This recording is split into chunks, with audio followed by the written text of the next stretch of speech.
Hi, everyone, and welcome to my presentation about operations on a moderate-sized layout. When I was first giving some thought about this particular topic and why I might want to share it with others, I really wanted to focus on this, just to give people an idea, at least from my own experience, of what is capable on a moderate or medium-sized layout, and that you don't necessarily have to go the full size of a room or even a basement in order to get lots of activity. The people that I thought would benefit most from this would be people somewhat like myself, who 8 years ago was starting a new layout and designing it with operations in mind, but maybe even just starting off fresh in the hobby and wondering, what should my layout look like? What do I want from it? And also, I thought there would be potential benefit for people who already have a layout that's more of a run through or run around type design, much like my original one in the 1990s. And I've suddenly come to the realization that they'd like to be more involved with their layout, that they like to use it more. I've been talking to lots of modelers across Southern Ontario in the last couple of years, and I'm often amazed at the many people who have designed layouts, again, much like my original, that they will now tell me they hardly ever use. And essentially, I think a lot of it is because they were focused just on the building, not what would happen when that stage was finally or almost completed. I'd like to take a moment, if I may, to just make you aware, if you're not already, about a new model train show that the Western Ontario division of the NMRA is hosting on September the 18th. If you live within about an hour of the Kitchener-Waterloo area, it's going to be convenient for you to reach, and we'd love to see you there. There are going to be more than 70 tables. We have 7 different active layouts and upwards of $400 in door prizes. So there's lots of benefit, lots of things to see and do, and it's just going to be great to hopefully socialize once again with lots of people. Anyway, back to our presentation. Before I get into the meat and potatoes of this, I wanted to, with the help of our moderator today, do a quick survey of those who are in attendance. So I have 2 questions for you. And in order to answer it, if you go to the bottom of your Zoom screen, in just about the middle, if you take your cursor to the bottom, you'll see a little bubble symbol and the word chat underneath. And if you click on that, on the right-hand side of your screen, a chat window will open, and down at the bottom, there will be a little response pane where you can type in the answer along with the question number, and then if you press carriage return, you can send back your individual responses. So that's the how. Let's look at the what. So the first question is this: do you now have freight or passenger operations on your layout? And if you're going to answer, it's number 1 sign equals yes. So we need to know it's for the question number 1, and then yes. That's all we'll need on that one. Second question is this: do you want to add operation or operation component to your new or existing layout? And this is question 2, and your answer, again, if it's positive, would be yes. We're going to ask our moderator or host if they'll share the results during the Q&A session that's going to come at the very end of my presentation. And my presentation, I've been invited to expand on a version of this I had done about 3 months ago. So it's going to be close to an hour, and we'll have time afterwards for questions and answers. And essentially what I'm hoping we're going to hear is what percentage of those people participating today have answered yes to either or both of questions 1 and 2. Well, I'm thinking about how you'd move from something, an existing layout, to an operations layout, or maybe just from the genesis, the idea of a layout.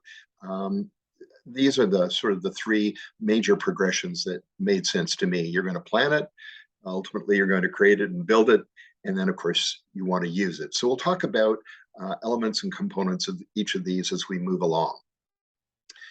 Well, if you're like I was, so for the first 15 years or so that I was in the hobby as an adult, I never operated on my own or anyone else's layout. In fact, it hadn't been even an idea that had crossed my mind. In 2007, my wife and I left the country for work. We sold our home, packed up all of our belongings, dismantled the layout, and away we went. And somehow, some way, while I was away for 7 years, I knew I'd come back. I hope we'd have a house with a basement.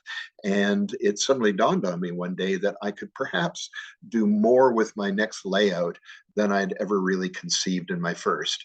And the methodology for doing that, the way of getting to that, is operations.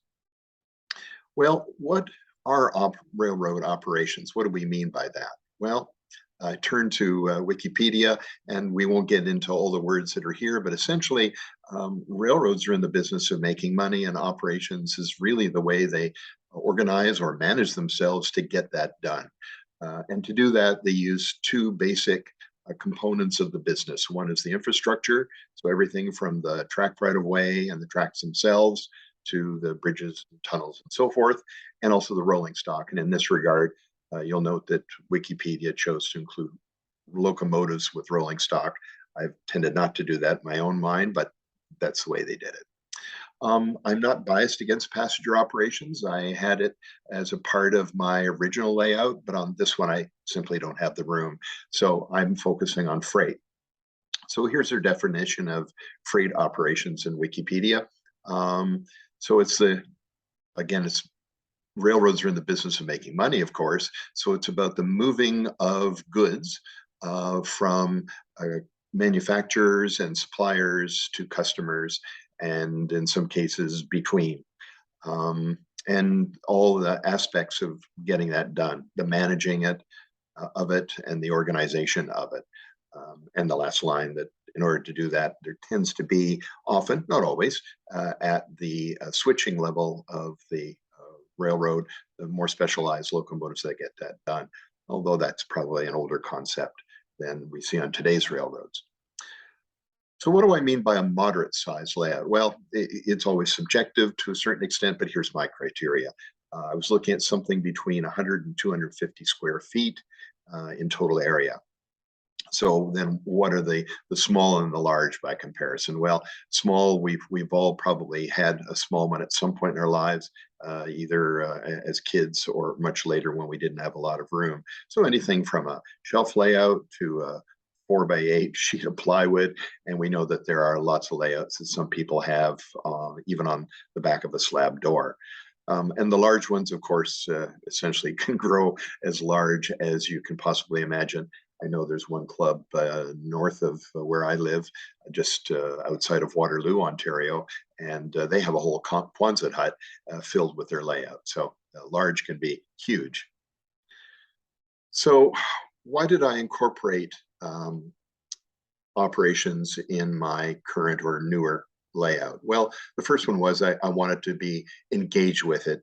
I didn't want to just watch it as the layout matured. And I also realized that by working on the layout in a business-like operations way, that there would be a social aspect. I'd be inviting 2 or more people to my home. Now, can you operate on your own? Absolutely. But the social aspect of it is a lot of fun too, as I've been learning over the last 4 to 5 years in my new location outside of Waterloo. The learning aspect of it is really fascinating. As I've gotten more into research, which we'll get to very soon, there's been so many different things that have been pulling and pushing me in different directions. And personally, I find learning at all stages of my life, but I think now that I'm retired, as an important way of keeping me active mentally as well as physically. And one of the things that's been an interesting discovery for me has been the challenge and the stimulation of problem solving. I think the first time I operated on a layout was at a clinic that the Niagara Frontier region of the NMRA had in Kitchener, probably in 2016. And as a part of that, you could sign up to go to someone's home and operate on their layout. Quite frankly, having never done it before, I was pretty intimidated. But I've experienced the same mental challenge and stimulation every time I've moved onto someone else's layout for the first time. I actually find I can almost feel the challenge in my brain until I kind of get a sense of, okay, this is what the track plan means, and this is how this particular individual's controllers work, and understanding the car cards and the switch lists and the manifests. and then all the challenges of other people moving their locomotives and their trains around you is a real challenge, and I've come to enjoy that.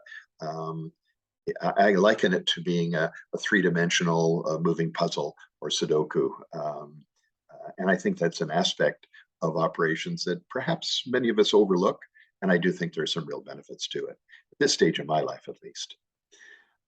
So lots of fun with friends. And it was interesting as I was putting together another presentation last year and looked at the paperwork that we had on file.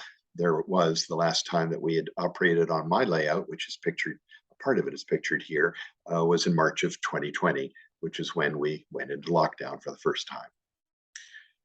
The other thing too, I realize is that operation, particularly if you're modeling a prototype, which is what I've chosen to do, is that you also have opportunity to mimic what the real world is doing. So here's an example, a photograph taken from a vantage point in the Niagara Escarpment, looking down onto a unit train that ran throughout the 70s and 80s between Coppercliff and Sudbury and Port Maitland down on Lake Erie.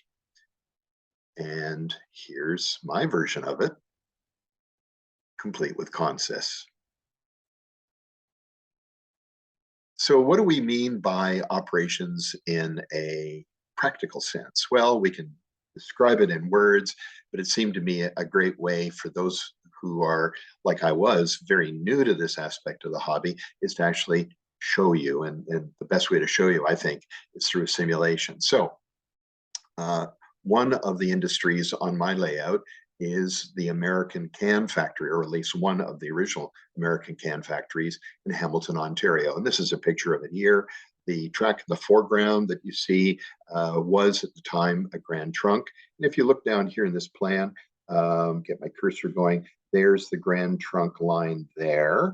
And then there was a spur, now gone, along this side of the building. And there was a TH&B line that came in from the industrial line, as it's called, and it swung in to the backside. So you had Grand Trunks serving the location on this side and the TH&B, which I model, on the back. That was the real world. So this is a switching diagram, as is very typical. You'll sometimes see this in magazines and books. And let's decode it, because you're going to see a few more toward the end of my presentation. So the numbers that are inside the clear circles are the numbers of the track, and I have a particular way of doing it. They're always numbered away from the main line. So in this case, the main line runs behind or above the American can plant. So track number 1 is here, track number 2 is there, and I'm not worried about this track since it's not servicing American can. It's actually servicing a team track. This lead moves off to another turnout and interconnects with the Kinnear yard. So in essence, this is a truncated industrial line. In my version of the American can plant, I have TH&B servicing both sides of the factory. The symbols that you're seeing here are going to pop up in the next and subsequent diagrams, and these represent rolling stock on the layout. So you can see what they represent. And I'd skipped over this one, the numbers in black. And again, you'll see the same approach used in some later track diagrams. These give you the approximate capacities. So you can put 2 cars each on either side of the building. However, there is a small factor or limiting factor here. Door number 1 is the only door on this side of the building that can take double door boxcars. And that was a feature of the delivery of tin plate in coils to the American can plant. However, they received lots of other supplies, and 40-foot cars can go here and here. But if there is a double door boxcar, so 50 feet or larger, it can only be serviced at door number 1. And on the backside, this line, this siding is restricted to gondola service only. Scrap tin plate came out the back end here and was loaded into hopper cars and removed almost on a daily basis. I think that's the basics of this to help you through. So let's look at the next. So now we're going to get into the actual manifest or switching job as it would be communicated to an operator and or conductor. And what we see here is there is a gondola car on the backside, and it in fact is full. And we have a 40-foot boxcar parked at door number 2, and at door number 1 we have a larger double door boxcar. And here comes the switcher from Kinnear Yard on its particular assignment. So what is the end state? So what are we working towards as the operator? Well, this would all be written out in a manifest or a switch list. What we want is the switcher to pick up the 40-foot boxcar and the gondola that is full and remove them and take them off to Kinnear Yard for reclassification and to be made up in a string of cars that can be picked up by one of the through freights that the TH&B and CP ran during the 1970s. And the 70s is when I should mention my layout is set. So I'll just go back again. So there's the beginning state. And there's ultimately what the paperwork is going to be telling the operator or engineer to finish off with. So what would be involved then is a series of moves would have to be planned. So if it's a 2-person crew, conductor and operator, the conductor would have the paperwork and would be telling the operator that he's going to lift the double door boxcar, and we're going to need to park it out of the way so that he can gain access to the 40-foot, because ultimately, again, going backwards, that's what we want to have. So we want to have the 40-foot to be removed. So the first move is to pick up this car and remove the obstruction so we can gain access to the car down here. And of course, in the real world, there'd be coordination with the client. You don't want a crew with a forklift to be moving over a bridge at the point that the railroad tries to connect to it. So we have to know from the customer that that indeed is ready to be pulled. And the same thing, of course, for this car. Those are minor details that we often don't drill down into, however, in operating sessions. So here's what it looks like. So I've got a mock-up of the building in place. The doors have been marked down this side for easy for guest crews, and a switcher from the TH&B is pulling the double door out of the way. So we've parked it off the side. So another move then is to come back in, couple to the 40-foot boxcar, and then we're going to pull it out of the way. And then ultimately, the double door will have to be brought back. So it would be coupled onto the 40-foot, dropped here, and then the switcher would go up, connect to the gondola, and pull it away. Those of you who are experienced, of course, will look at this and go, man, what a yawner. But remember, part of the purpose of this is to bring us all up to the same level. So we all started somewhere, and I can tell you, for someone like me, not that far removed from knowing nothing about operations, even some of this is a bit of a mystery to me, or a bit of a black box. So there it is, the scrap gondola is being removed. And we'll talk more about traffic on a moderate size layout that can provide more enjoyment, more operations as we get into the planning stage a little deeper. So those are some of the aspects of what we mean by operations, the movement of cars around a customer, and the different things that crews have to do in order to make all that possible.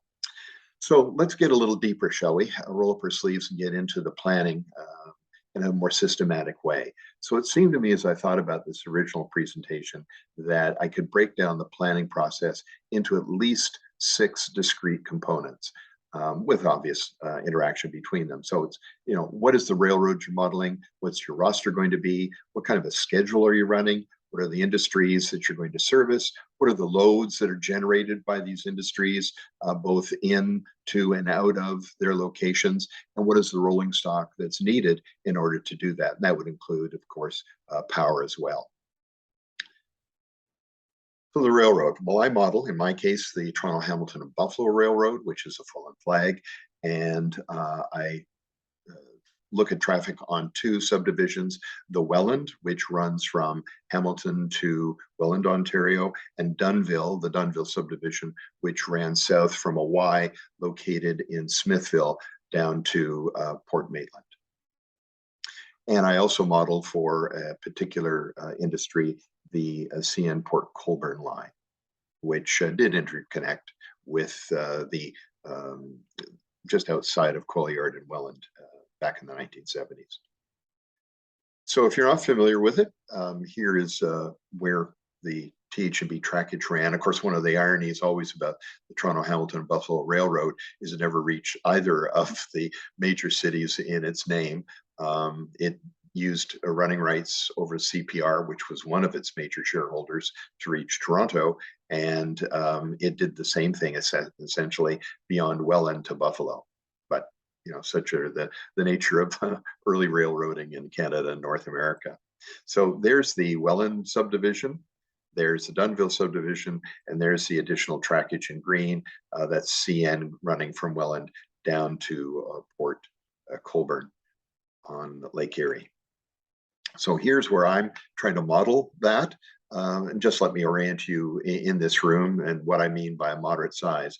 So arrived in a new house, remodeled the first floor in the first year, and then started to section off spare bedroom, bathroom, median game room, and so forth in the lower level. And this is the real estate that management allocated to me.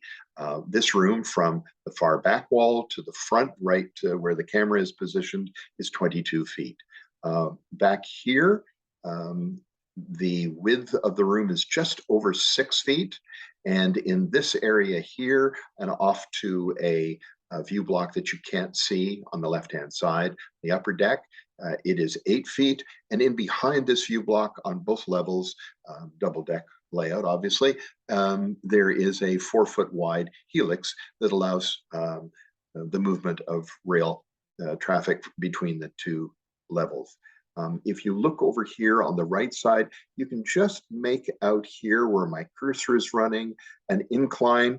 This is my stand-in, not scenic obviously yet, for the Niagara Escarpment. And indeed, this is pretty close to the way things are in real life, just behind Kinnear Yard, which is the largest of the yards on the layout.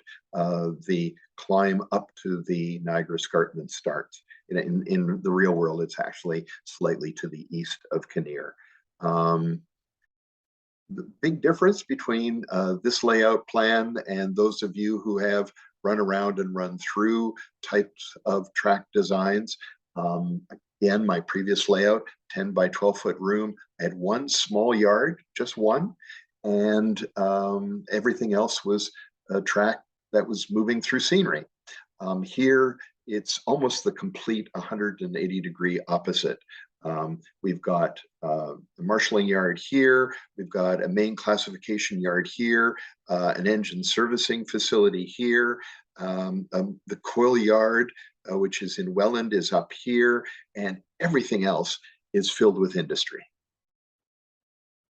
So what are some track elements you'll need if you're either working toward planning a operating layout, or you need to make some changes to your existing track design? Well, definitely you need more than at least one yard, but probably more than that. And there are different kinds of yards. You're going to need some sidings and spurs. Sidings are double-ended, usually running parallel to a main line somewhere on your layout. Allows, if nothing else, for passing sidings, but you'll often see throughout lots of locations in Ontario and other provinces, all sorts of cars being parked seemingly idle down a piece of siding way far away from the industry where they're actually going to be used. This traversed Western Canada this summer, and once again going through southern Saskatchewan, saw exactly that sort of situation. All sorts of potash hoppers parked on sidings, waiting for their call to be filled at the mines. Spurs are the dead end tracks that run into customers usually, not always, but usually. And runaround is very useful. I've got at least 3 on my layout. Two are within yards of one size or another, and another is within the Stelco complex on my layout on the lower deck. A Y can be useful, and a Y was a part of the track plan of the original TH&B. So I've added that in fact, in Smithville. And as it says, if you're not familiar with them, a Y is another way of reversing or turning the direction of a locomotive without using the hand of God. And finally, staging yards can be added to a layout. In my case, I was lucky. I have a gym next to the train room that I showed you a picture of, and management allowed me to knock a hole in the wall. And I have a 5-track, 11-foot long staging shelf in that room. And also I was able to get another 4 tracks of staging underneath the helix, because it does not run or start directly on the lower level. So I have got a little bit of room there. There are lots of people and clubs that have staging yards that are under their lower deck or their main level as well. So there's all different kinds of ways to do that. But the main advantage of the staging yard is to allow for the entry and exit of trains in complete design, so consist and how many ever cars that you're running, and it allows your layout to extend to an imaginary world beyond. My roster, again, I was able to, through research, fill in a lot of blanks over the last certainly 3 years, or the first 3 years that I was here. So in addition to TH&B engines, which I was quite familiar with, then there's all the CP locomotives that came into play as CP took over primary ownership of the TH&B in 1976. And then there's all the other railroads that come into at least Welland, if not as far as Toronto, through both the Montrose, Niagara Falls crossing, and Buffalo, Fort Erie. So lots of variety of locomotive power, as well as some industrial switchers as well. And I love that variety. And so here's a lineup of just some of the lines that run or ran in the 1970s and their color schemes. And eventually I'll be patching out some of the New York Central and Penn as they got absorbed into the Conrail system in the 1970s. So research, I enjoy research. Not everybody does, but I know that lots of model railroaders are really into it. And the really great news is whether you're freelancing, just doing something from your imagination, or in my case, trying to emulate a real railroad, either still in existence or fallen flag, there are lots of resource materials around. In my case, there's at least this one book that was published a number of years ago. It's also possible at train shows to find train timetables. And one of the great benefits is the rules that you'll find. And so this table of contents from the inside front cover shows the way that TH&B's was laid out.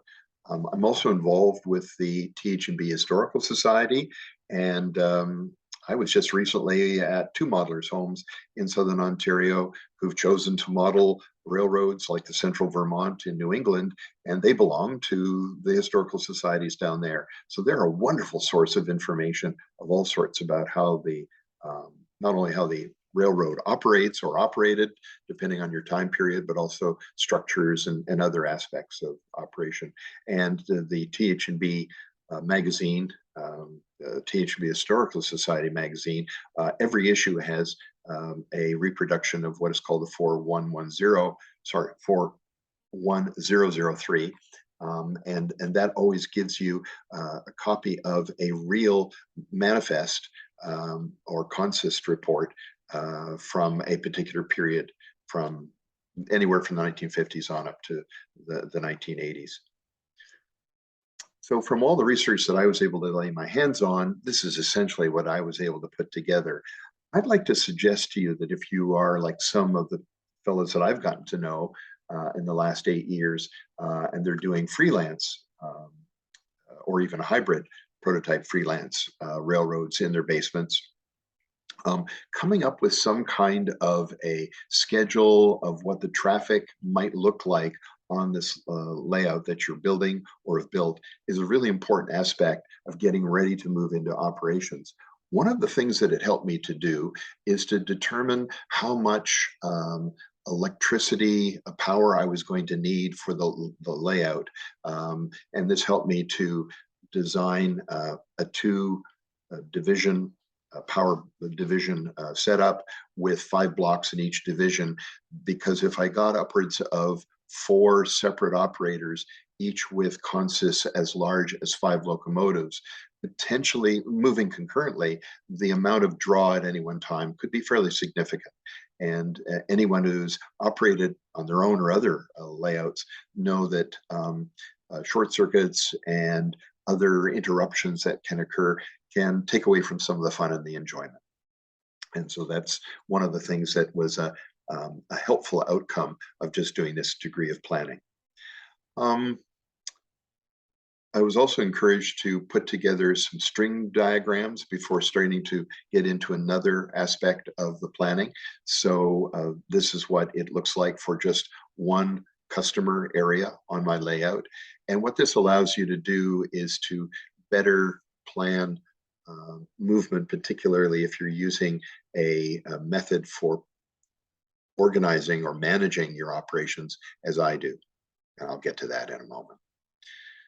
So here's where we've gone so far in the planning process: railroad roster and schedule, and we're going to finish with the next 3 then from here on. So again, looking at different sources of information like you see listed here: books, rail fanning, libraries, the internet, of course, is a fantastic tool that we have today. Attending the meetings of the International Division for me down in Hamilton have been just a wealth of information, because there's many retired Stelco employees, for example, who are members of this particular modeling fraternity. Well, I've been able to determine all sorts of things. So I've added a number of industries that 8 years ago I didn't even know existed that could produce interesting traffic. So this is the number of industries that now sit on my layout, at least in spirit, if not in a mock-up form. And we'll take a look at just how much traffic these generate, and generated from real-world experience. Some of these were quite accidental. If you look halfway down or so on the left-hand column, you'll see the Forest Street Container Yard. I discovered that what had been a very small freight yard for managing traffic for local industries in downtown Hamilton, as things began to change on railroads in the 1960s, CP approached the TH&B and asked if they could convert the forest yard into a small, what was then a very small container yard. And it quickly filled up as customers as well as haulers moved to this more efficient way of moving around an awful lot of small bulk loads. So here's one particular customer on the layout. It started out as Airco, and was then bought out by International Metal and Chemical Company, IMC. This is the only photograph that I've been able to obtain, and yet again another example of how the fraternity of modelers that are connected to the internet are so incredibly supportive of each other. I had found nothing after years of doing some research trying to find this. One day I thought, well, gee, I wonder if there's a library in either Port Maitland or Dunnville.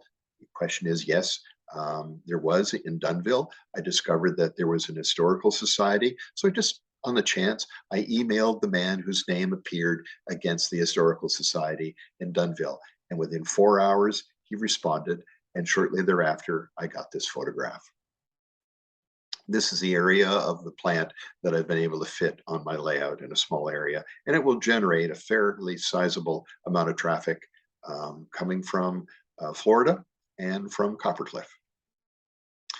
Another large customer that fills kind of a void, or what was going to be a void, in another corner of the upper deck is this large manufacturing facility I was totally unaware of it, but one day my wife, who hails from the Niagara Peninsula, just asked me, well, why don't I consider building it? And by reaching out to the archivist in the TH&B Historical Society, discovered that the TH&B had running rights over the CN line to Port Colborne and indeed serviced this facility in the 1970s. And here's how I've represented it on my layout. Work in progress, as you can see, mock-ups on the right-hand side of this particular photograph.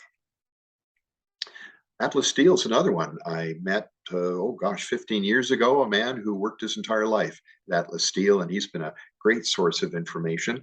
The internet is too, and I discovered that Google View has these great, from satellite images, computer-generated graphic images of the plant. And what's neat is you can hover around it and turn it almost as if you were inside a drone to get different views.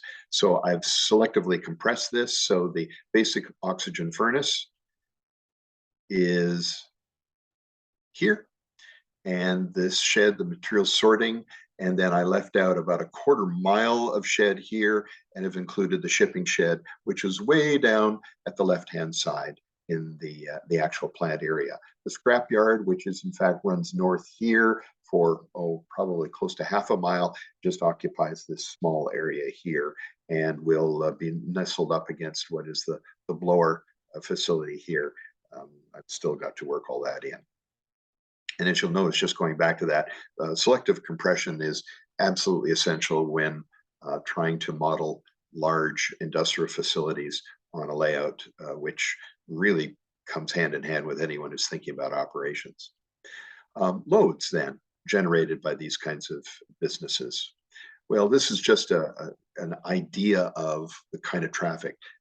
Anyone who's ever looked at any of the publications from Comback or other publishers on steel mills is just astounded at the amount of raw materials that flowed into a steel mill anywhere in North America on a daily basis. Procter & Gamble is nestled into a corner of the layout, and the amount of chemicals that would require just to make detergent really quite amazed me. So lots of tank cars going into the Procter & Gamble facility. We've already seen IMC Airco, the fact that phosphate granulized rock was being brought in from Florida, from the massive mines that are down there, and sulfuric acid from as a byproduct of the operation in Coppercliff and Sudbury. Atlas Steel, again, all sorts. Atlas Steel tends to be a manufacturer and has been for decades of more specialized steel, so they'll get pig iron and raw iron in from places like Stelco and then convert it into more value-added steels through their own manufacturing process. Robin Hood Flour, of course, needed wheat. Columbia Chemicals, what an interesting discovery that was for me.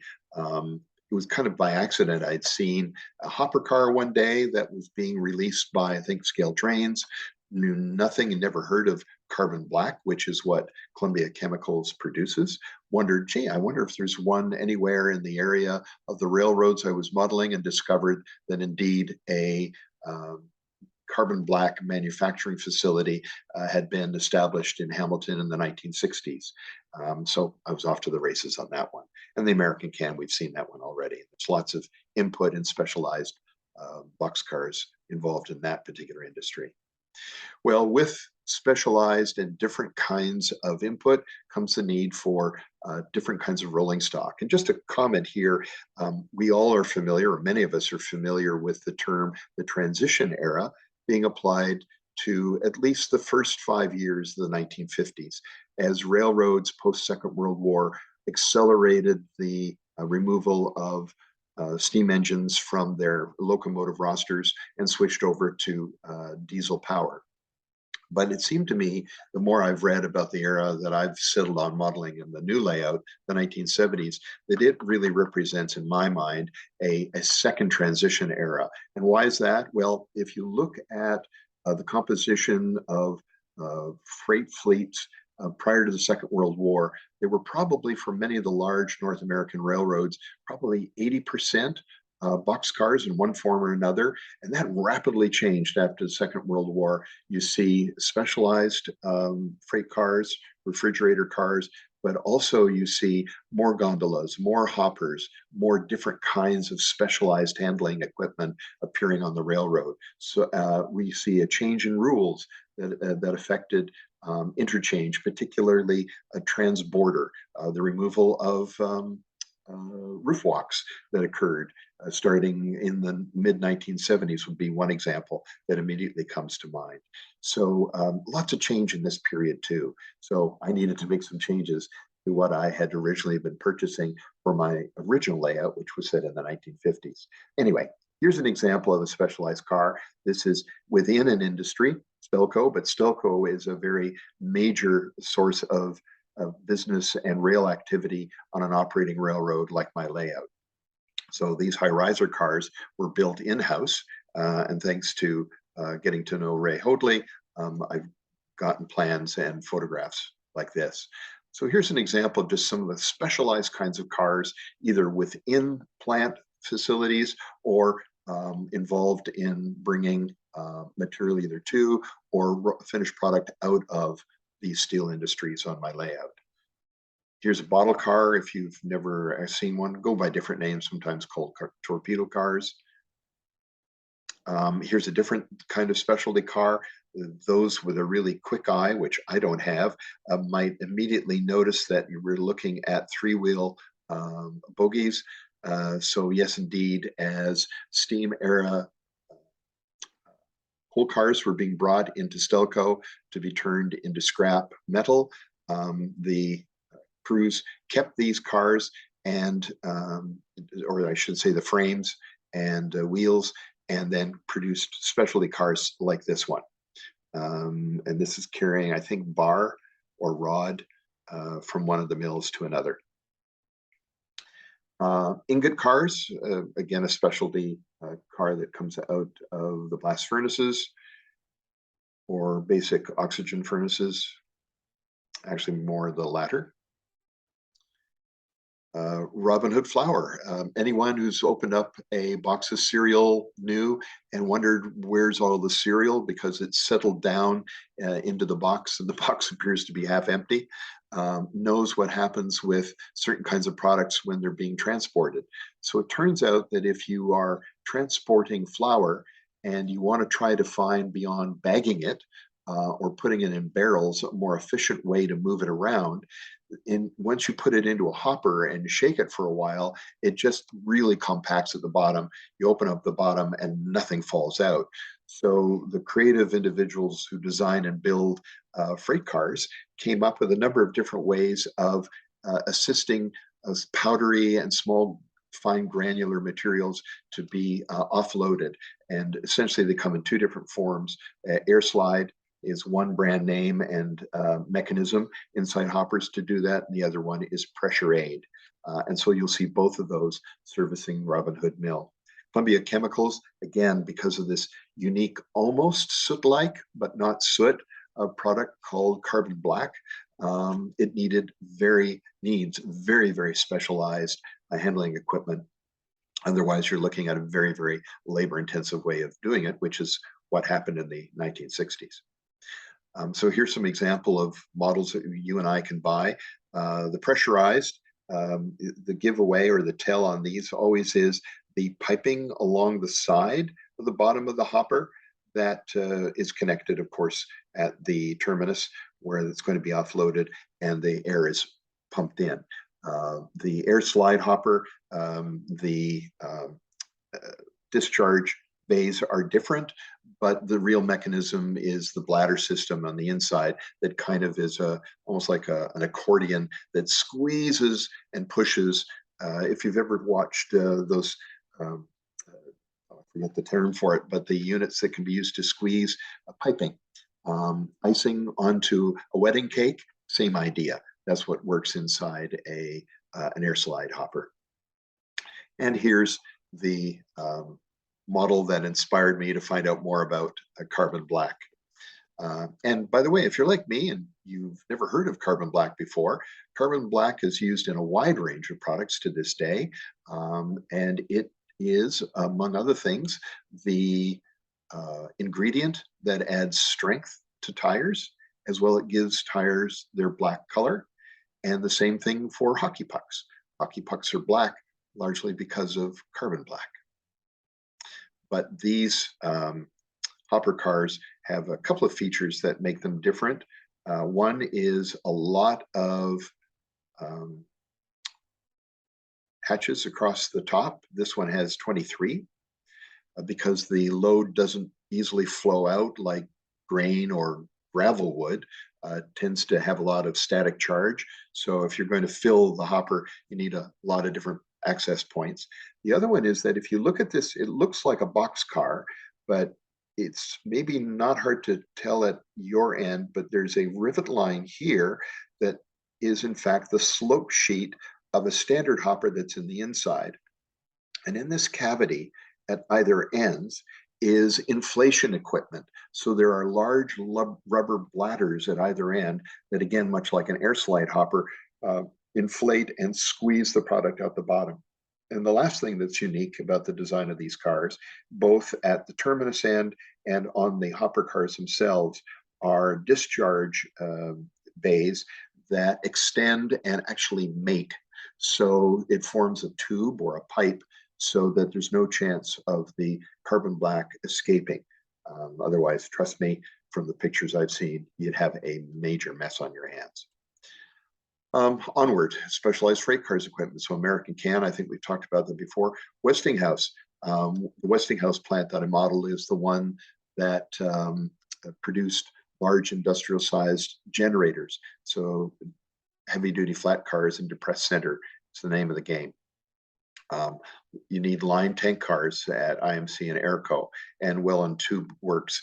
A lot of bulkhead flat cars and gondolas are fine, but they're going to need specialized blocking and other measures to keep the loads from ending up all over the place. The other thing that's really cool as I got into the research is the amount of traffic that is generated right on the layout itself. So again, 8 years ago, I was just like places on a map, or in this case, plywood around the room. But the more I learned, the more I realized that there was this inter-site traffic that would be generated. So Stelco sends various forms of its product to National Steel Car, Welland Tube Works, Atlas Steel, and Nanticoke, which is off site on the staging yard. Doing an article about a year ago for the Ontarian, I learned about what was called the steel train, which got started up by Stelco and to some extent TH&B, but mostly CP. CP has a major presence on my layout in the 1970s because it had taken over sole ownership of the TH&B. Grefco, which is a manufacturer of fire brick in the sleepy little town of Smithville up in the Niagara escarpment, send a lot of its product to Stelco. American Can, interesting here, an article again in the Ontarian indicated that one of the outputs from American Can was tin plate scrap. So there's a small company to this day on the waterfront in Hamilton called Metal and Thermit, and it detins the steel and then ships bales of the final scrap metal off to Stelco, where it gets added back into the steel making process. And happened in on a presentation again at the international division of the NMRA, and learned something that in all my research I hadn't found out, and that is that there had been at one point in time a Union Carbide plant in Welland, Ontario, and lo and behold, the electrodes that it made for industrial furnaces and other applications relied on carbon black as an ingredient. And the amount of activity generated within Stelco is really quite cool. So far, we've had within an operating session, probably an hour and a half worth of interchange and movement going on between the various internal components and mills of the Stelco Hilton Works that I've compressed onto a part of my layout. So we've spent a lot of time planning it. So let's take a look at creating it. This is a little briefer. So one of the things that you're going to need, apart from those components for the track work, is to actually move from layout to operating on the layout. You're going to need a way of producing switch lists or manifests. And you saw in the earlier American CAN um, simulation or exercise that I showed you, what you're also going to be creating, although not necessarily drawing up in that way, are switching puzzles. But they become, let's say, an outcome of your switch lists or manifests of how the railroad is going to be told to move loads into and product out of um, various customers on your layout. The nice thing about the assignments, so you're going to give different people jobs, and that's a separate, larger discussion.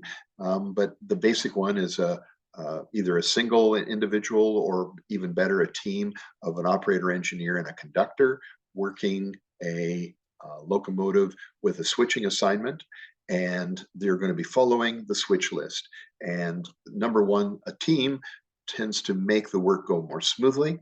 And I think it adds, it's been my experience at any rate, as you get to work with another individual, you will, by the luck of the draw, sooner or later find somebody you really like working with. And that adds to me just another social enjoyment to the hobby that we're in. How do you develop your switch lists and ultimately manage the operation? Well, there's two large categories that are out there and lots of different components and products in order to make that happen.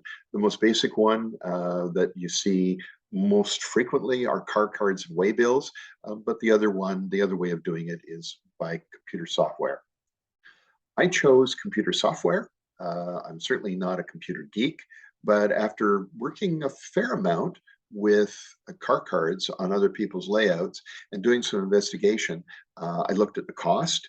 And I found at times that when I was actually working on my own, trying to keep track of my cars, keep track of my locomotive, I have one hand with the controller in it, and then I had this almost a fan of playing cards of the various car cards in their pockets. A lot of individuals end up ultimately trying to find ways of setting them down. And personally, I didn't want people setting them on my layout.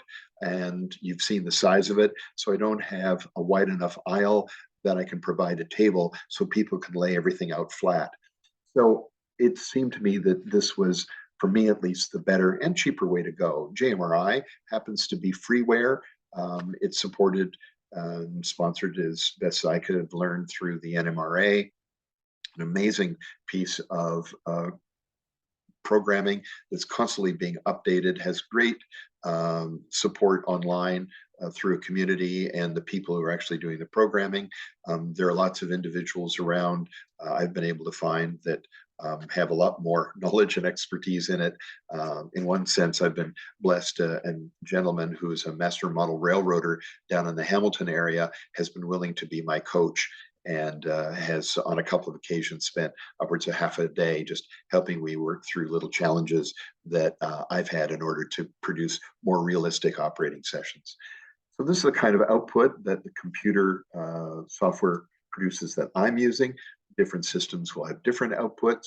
I've been working on an O-scale layout where a chap uses a ship it, different software, different appearance, same idea. So you create lists of your rolling stock, which can be very helpful, lists of your locations, your track, your routes, and then the computer takes over from there. And this ultimately is what you get. And what I like about it is, in this case, here's a fairly detailed job assignment that fits on 2 8.5 by 11 sheets of paper, and they fit on a small clipboard, and the small clipboard fits in little pockets that I've got stationed around the layout wherever the sort of the points of action are and where the holders are for the hand controllers. And with each of the small clipboards, I also provide for each station or main area of work a series of track plans to help people follow from the written instruction over to what's going on in the real world. And happily, what I've found is the more you operate on someone's layout, the more you become familiar with it and you need less of these kinds of aids, and more can just work off what work you've been assigned to do. So that's essentially the different approaches for creating an operating session. I've glossed over a lot of things, but if you're interested in it, you'll roll up your sleeves and dig in deeper. So let's look at using it. So we're going to walk through a couple of examples of more detailed switching assignments and the challenges that they present, and therefore the amount of work and engagement that you and your friends and others can get into if you get into operations on your layout. So let's go to that Robin Hood mill that we looked at earlier that I've incorporated in one corner of the upper deck. So here's an overview of the basic setup. So there's a main line that comes out of staging, in fact, which is where Frontier Yard in Buffalo and Montrose in Niagara Falls are depicted. So there's a little cut through there. And then this one goes down onto the layout itself. And I've created this CN subline off of the main line, somewhat the way it is in the real world, not quite, but close enough. The numbers in the black boxes are the capacity on the tracks. And here for this particular simulation or job assignment are the nomenclature that I'm using for the rolling stock once they appear here. You'll notice that I've added a very small yard at this location. One track is restricted for inbound and the other is outbound. And that again is one of the cool things that you can do in JMRI. You can program it so that it will only accept certain kinds of cars going in certain kinds of directions. So it can assist in that way. Same thing down here. Tracks 1 and 2 are specialized. So track 1, you'll note, only takes empty air slide and pressure aided hoppers. So flour is going to be loaded into these and then they will be removed when they're full. On track 2, it's the opposite. That's where the grain comes in. So hopper cars come in that are full, offload, and then they are removed when they're empty. And you can't put, it's impossible to put the wrong car on the wrong track unless you are having trouble reading. And I'm not trying to be facetious, but the software really does help in terms of managing the movement of the traffic on your layout, or maybe I should say organizing it. So here we are now into a job assignment. So I've picked up the clipboard and it's telling me in words, this is what I have to do. I'm coming in with the TH&B switcher. I'm going to be picking up a string of 4 hoppers, and I'm then going to come down into the Robin Hood Mill area with its sort of marshalling yard in behind and its 2 delivery and output tracks here in the foreground. This is what it would look like. So the CN road switcher is pushing 3 hoppers that it has picked up probably in Fort Erie or maybe from its own yard in Welland and brought down to the track where it's going to set them out for interchange with the TH&B. Now the TH&B switcher arrives, it's bringing in, and in this case, it's an air slide hopper, and it's bringing it in from Coal Yard in Welland. It's going to pick up that string that the CN had dropped off and bring them on down to the Robin Hood Mill. And there's part of what the arrangement does look like in close-up. So in behind here are the 2 tracks that stand in for the small yard, marshalling yard at Robin Hood. And then this is the track that swings in and accesses the loading unloading shed, which is here. And I'm just at a mock-up stage now, so that's foam core for the time being at the building. So let's then take a look at what the challenge is. So here it is again. We've got a loaded grain hopper already sitting on the inbound track. We have 2 hoppers on the outbound track, and we have 2 hoppers here. One is now empty, so it came in loaded, it is discharged, and we have a flour hopper that is now full, or loaded. so we can, we know that both of these will be removed. And these will be described in the manifest or switch list. And this ultimately is the end state. Now, some of you are probably going, whoa. So we'll flip it back and forth between these two for a moment. So where the switch list will have the operator of the switcher ending up is taking out these three hoppers. Note that one of the hoppers outbound will be set out here to interchange with the CN switcher, which is going to come back at a later point in the operating cycle. There will be three hoppers left here. These two are loaded grain hoppers, and this is an empty flour hopper. So it's either pressure aid or air slide. And two of the cars that were already here or being brought in earlier will be left in position to be emptied and filled respectively. So let me go back. So there's the starting point,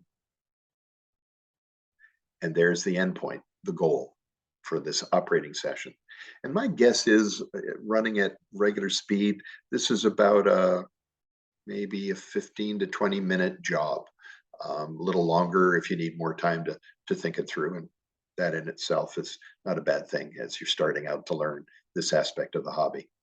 So I'm just going to walk you through some of the moves as at least I would do them. And that's the other thing that's kind of cool. Working with different people, I've learned that there's more than one way to usually get a job done. However, I should say by background, even without using a clock against your work, although that adds an interesting extra dimension, it's useful to keep in the back of our minds as we stand in an aisle looking at our paperwork, trying to figure out, what do I do next? Railroads are in the business of making money. Time is money. And the other one is that if the operator of the locomotive makes more moves than he needs to get the job done, fuel is money. So the less time and the less fuel that we use in completing an assignment, the more money, in theory, the railroad makes. So I can't see my screen completely because of the way this is set up, but I believe, yes, looking down below, moves 1 and 2 are shown here. So I'm bringing, you'll note that the original hopper that was sitting up here has now been brought in. So I'm moving the whole string. I came down, I picked up the loaded hopper that was up here with grain, and I brought it down and I've parked it here. And I've also, yes, I've pulled. So I first would have come down, pulled that hopper and dropped it here. That was empty. And then, sorry, then I've picked up the hopper from here and brought it down. So that would be moves 1 and 2. 3 and 4, then, this train, you'll note, has obviously gone back out. And here on the arrival track or inbound track, it's dropped these two loaded grain cars. So they'll remain there. And then it's come back down to pick up this loaded flour hopper and is about to take it away. So for the next moves, then have to get rid of or park this empty flour hopper. So it's going to be left in here. And you'll notice that before it could do that, just going back to where we were before, with this string of hoppers, it has dropped the loaded one here to give it access to the bay. So it then dropped one of the two empty flour hoppers that it had been bringing in. And the remaining one will sit here to ultimately replace this one. And then in the final moves, a couple of things, and this is partly driven by the end state.